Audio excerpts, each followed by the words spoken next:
You are the oldest president ever. Pretty good shape, huh? Some people ask whether you are fit for the job.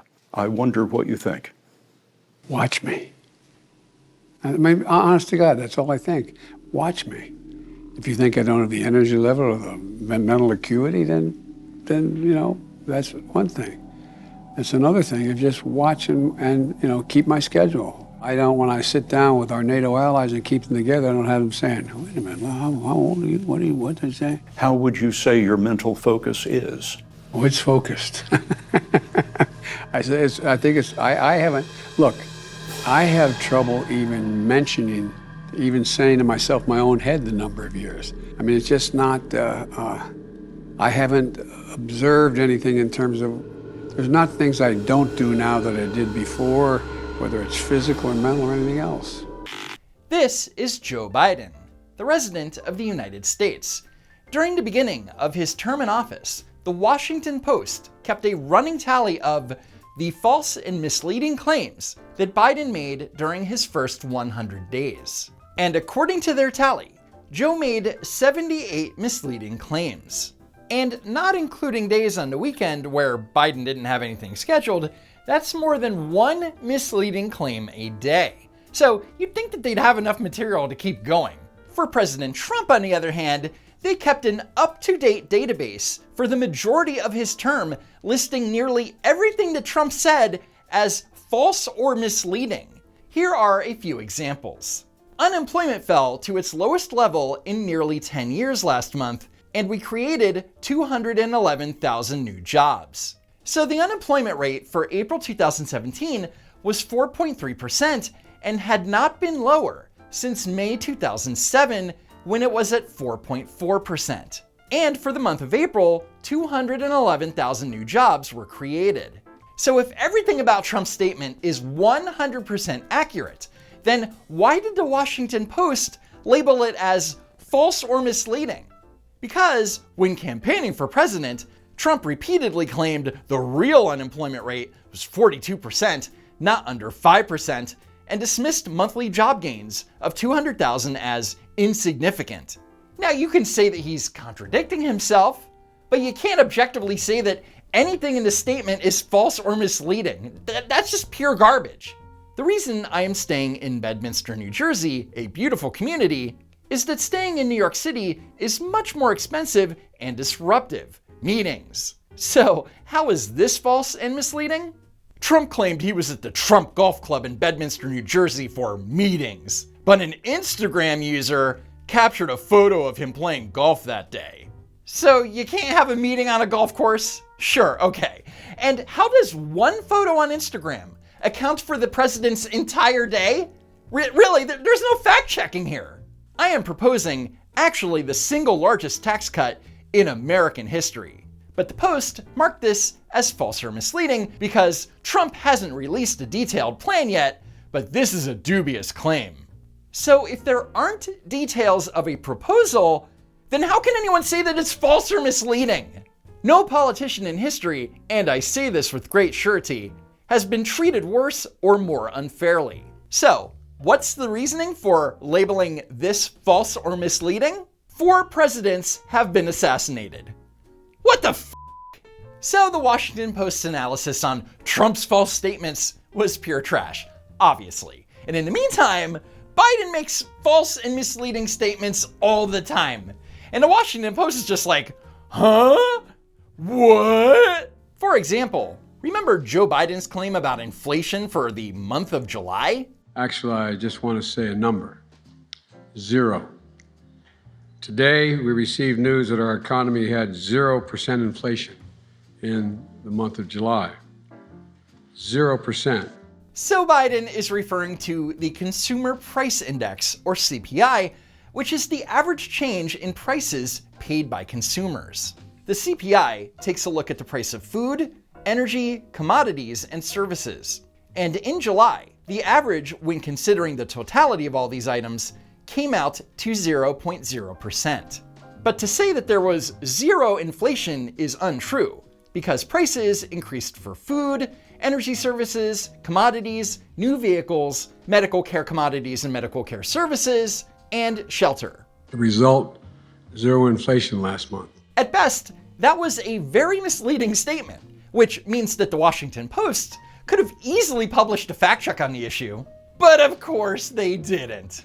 Next, check out this whopper from September 23rd, where Biden was creepily whispering about lowering gas prices. Well, guess what? Gas prices are down $1.30 a gallon. And in 41 states, plus the District of Columbia, the average gasoline price is less than $2.99. Look. That is false. According to AAA, the day after his speech, not a single state had an average of less than $2.99. In fact, the state with the lowest average was Mississippi, where the price for a gallon of regular was $3.08. So a news outlet that was so determined to point out when President Trump made false statements refuses to hold Joe Biden to the same standard. I know you're shocked.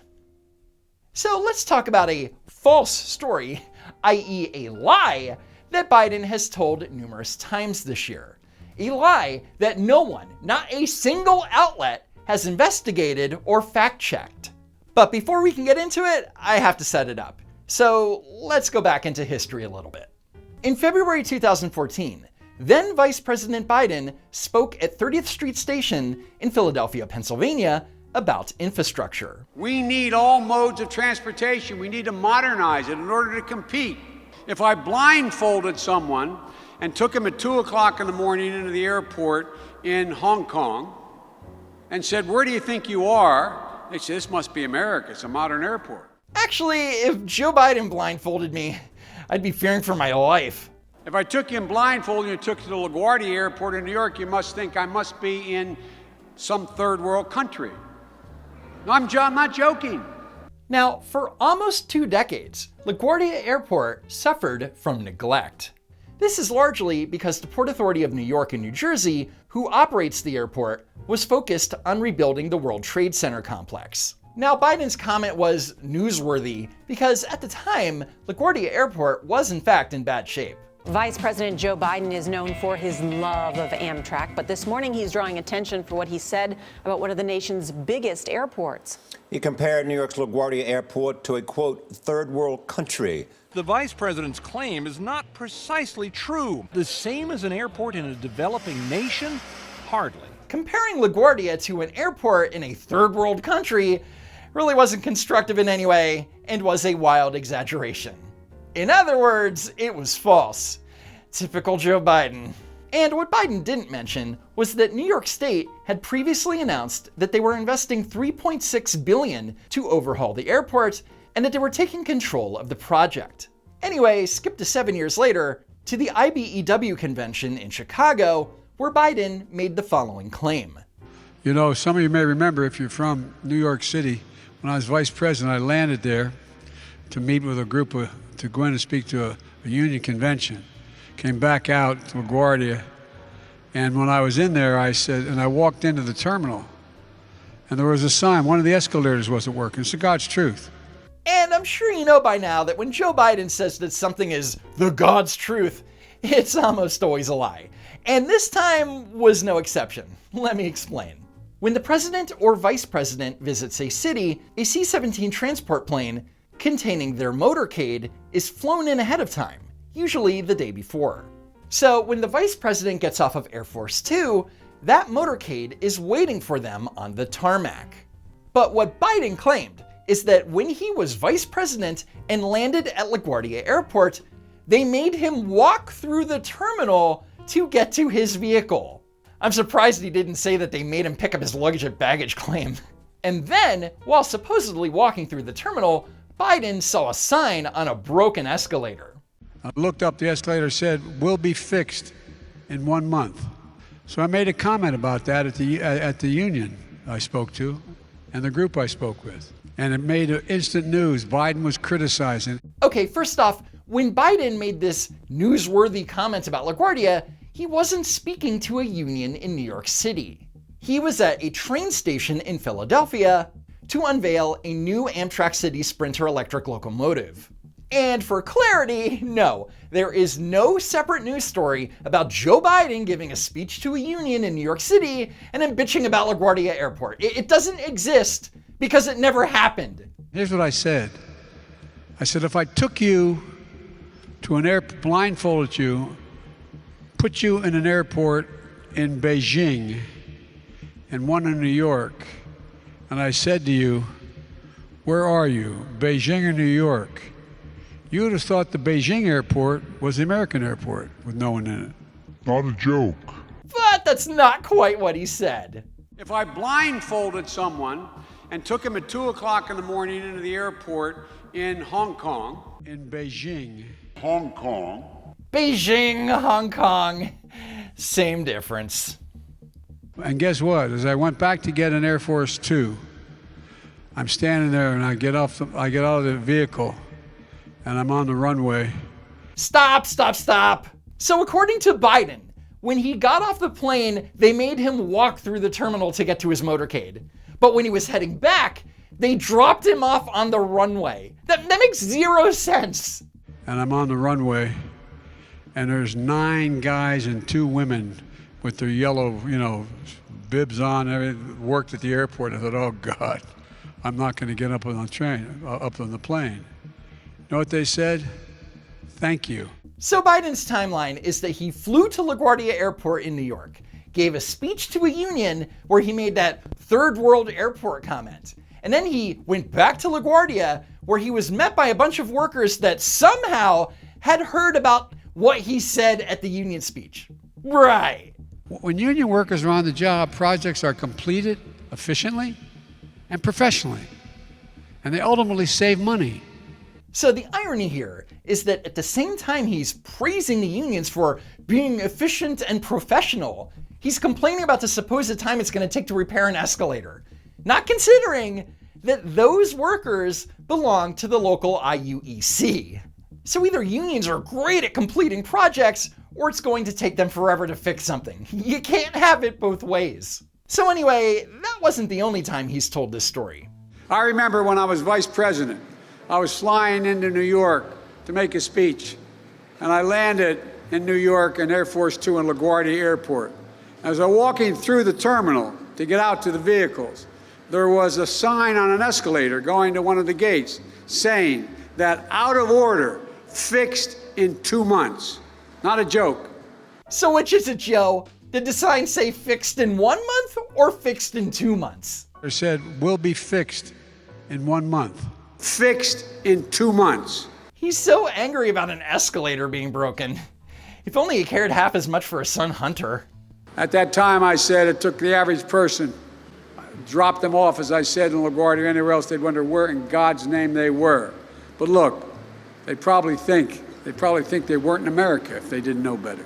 So a person would see a broken escalator at an airport and think they weren't in America? What the hell is he talking about? I remember when I was vice president, I was flying to New York on Air Force Two. We landed in LaGuardia. And as I got into the terminal, there was an escalator, this is God's truth, going up to the gates. And it said, quote, out of order, will be fixed in 2 months. LaGuardia, out of order, will be fixed in 2 months. With all the international passengers flying through LaGuardia, taking a look. We wonder why. Folks in China and others think we're a spent economy. First off, who gives a crap about what China thinks? Seriously. Second, you're not getting a lot of international passengers at LaGuardia because it's not an international airport. The only international flights that you get come from Canada and they don't count. Will be fixed in 2 months. I thought to myself, this is the United States of America.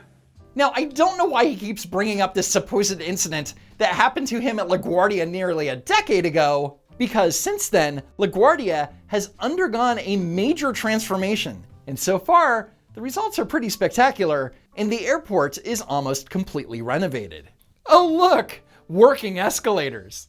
But instead of celebrating LaGuardia and pointing to it as an example that other airports in the country could aspire to, Joe Biden would rather tell the tale of the broken escalator. And he told it again at a private Democrat fundraiser in New York City. There's no audio or video of the event, but we do have the official transcript. I remember I got in trouble when I landed as vice president at LaGuardia, and there was a sign at the top of the steps as they go into the ticket counter where the escalator saying it'd be fixed by April. In 4 months. This is the United States of America, for God's sake.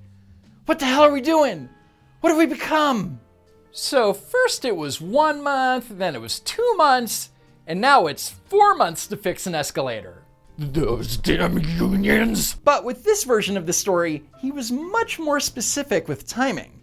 By saying that the sign said, fixed by April in 4 months, that would place Biden at the airport during a December or a January. So maybe the Washington Post wants to take a look at Biden's vice presidential schedule before 2014 and prove me wrong. Your move, fact checkers. I dare you to actually do your job. Anyway, that's it for now. Follow me on Twitter at Don'tWalkRun. Be sure that you're still subscribed to the channel. And as always, I hope to see you next time. If there is next time.